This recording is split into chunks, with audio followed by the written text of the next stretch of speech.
Okusinziira ku mbalirira eyayanjuddwa mu Palamenti, ensimbi obuwumbi 59 nga ziyisibwa mu ministule y'ebigwa tebiraze ze zigenda okweyambisibwa mu kugulira abantu abakoseddwa ennyo olw'ebiragiro bya gavumenti okulwanyisa ekirwadde kya COVID-19.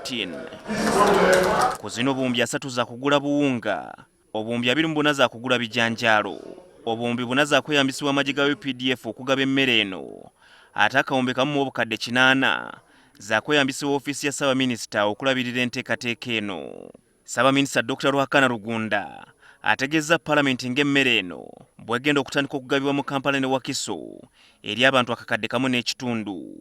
Buli muntu wakuweebwa kilo za kawunga 6 n'ez'ebijanjaalo 3 ate ng'abakyala abali embuto n'abalwadde bakuweebwa amata kilo 2. Kyokka tannyonnyodde oba kino kya buli lunaku oba omwezi mulamba. Lactating mothers and the sick will receive powdered milk, 2 kilograms powdered milk and 2 kilograms of sugar.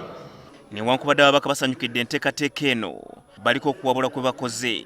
Also suggesting that this time instead of starting from the urban areas, why don't we start from the rural areas? In Sri Lanka, I have had to reach areas, Madam Speaker.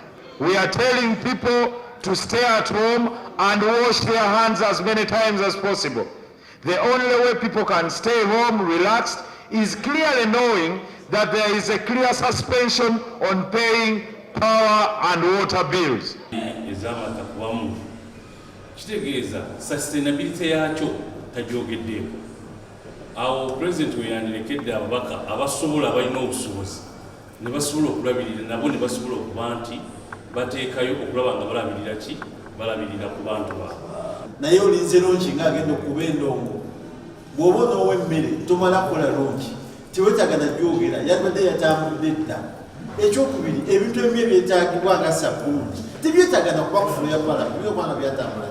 Tukitegeddeko ng'ensimbi ez'ennyongereza gavumenti ze yeetaaga okulwanyisa ekirwadde kya coronavirus bwe zirinnye okuva ku buwumbi 284, ministule y'ebyensimbi ze yasabye akawungeezi k'eggulo okudda ku buwumbi 304.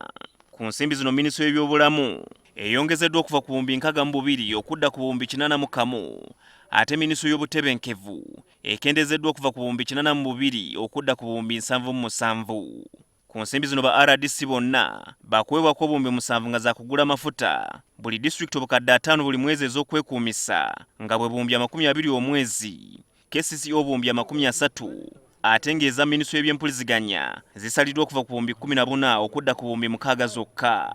We don't scrap everything from ICT. We give them like 1 billion to help them in the operationalization, and the rest we give to Ministry of Health. Habad Ziwa, NTV Akawungeezi.